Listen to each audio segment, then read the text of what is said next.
if you're going to go after anything, discouragement is going to jump in the way of your path and act as some kind of illusion. It's going to act as if it actually has some true power over you to stop you from experiencing that success that you know you can achieve.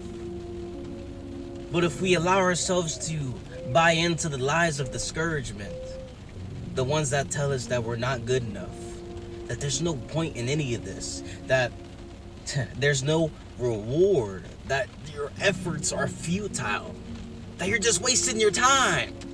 And for many of us, whatever path we decide to walk upon, there's plenty of accounts of other people who've did the same exact thing. And every person that you see that is successful in whatever it is that you want to do, they had to experience discouragement. And even if you're going after something that no one has done, that doesn't mean that you should fall into that discouragement trap, because it appears even more powerful, especially in moments where nobody's ever done whatever it is you want to do.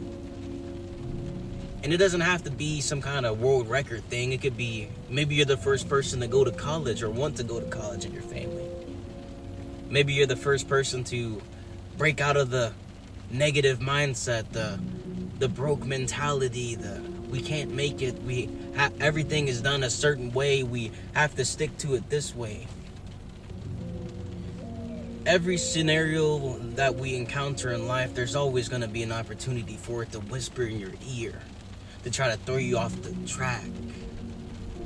That's the enemy, the accuser, the one who likes to whisper lies to throw you off of what you are called to do, to make you feel like you're unworthy, to make you feel like this isn't for you.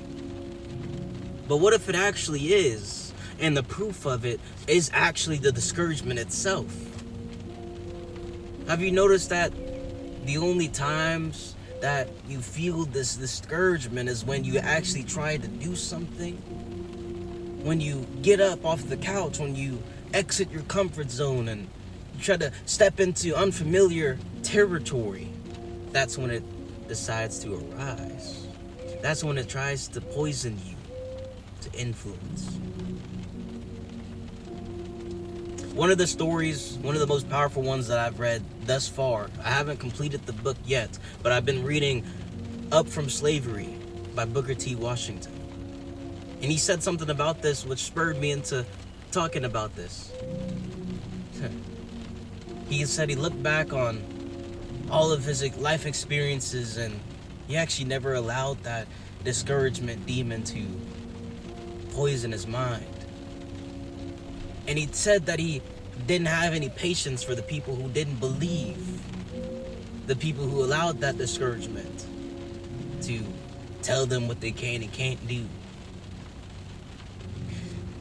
If someone like Booker T. Washington can face the kind of circumstances that he faced in slavery and then outside of slavery, and starting from the absolute dirt bottom, from sleeping in a tiny cabin with no windows, just holes in the walls, no floor.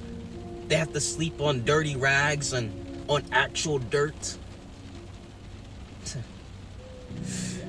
If they had to deal with something like that, and they were able to work their way through and experience success on a level that for someone else in the same situation will be incomprehensible. But the difference being this right here. Do we allow the discouragement, the doubt, the fears, the everything negative, do we allow that to poison our minds, to stop us? Or do we actually use them? Use them as fuel. Use them as a sign. Use them to our advantage, because that's actually what they are for. So whatever process it is that you're enduring, or that you're hesitating about getting into, or that you've quit and you're thinking that maybe you should go back, whatever it is, prepare yourself. Understand that this is not just a sign that you're doing the wrong things or this isn't for you.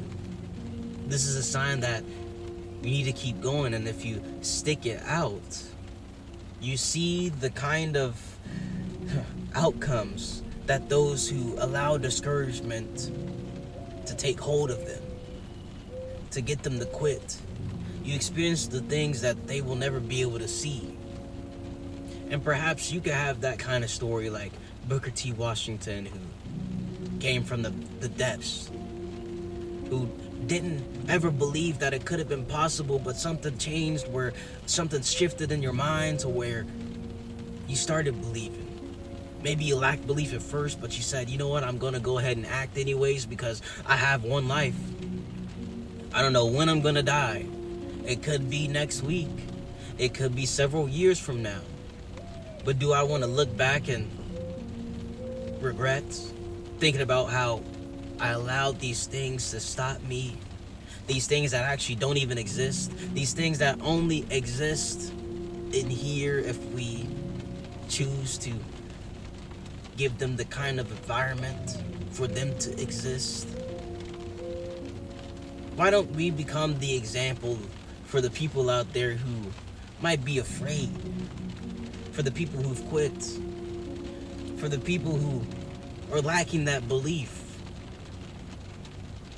You don't know who you might inspire if you decide to be steadfast, to be unwavering in the face of all these feelings, in the face of what comes up and tries to get in your way.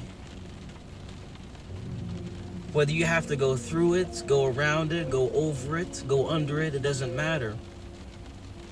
It's there to make you sharper. It's there to prepare you for the next stage, the next obstacle, whatever it is that's coming. Would you rather face whatever it is that's coming with no preparations? Or would you rather be prepared, strengthened, sharpened? Would you rather have a plethora of knowledge and experience before that thing comes about? Because if you faced it now with who you currently are before you decided to endure the process, it will crush you. So, if you made it to this point in the video, I pray that you don't get discouraged. And if you face it, you know exactly what to do to overcome it, to turn it around into your favor. Because there's many opportunities. There's going to be many chances. But the question is, are you going to gain strength from it? Or are you going to lose because of it?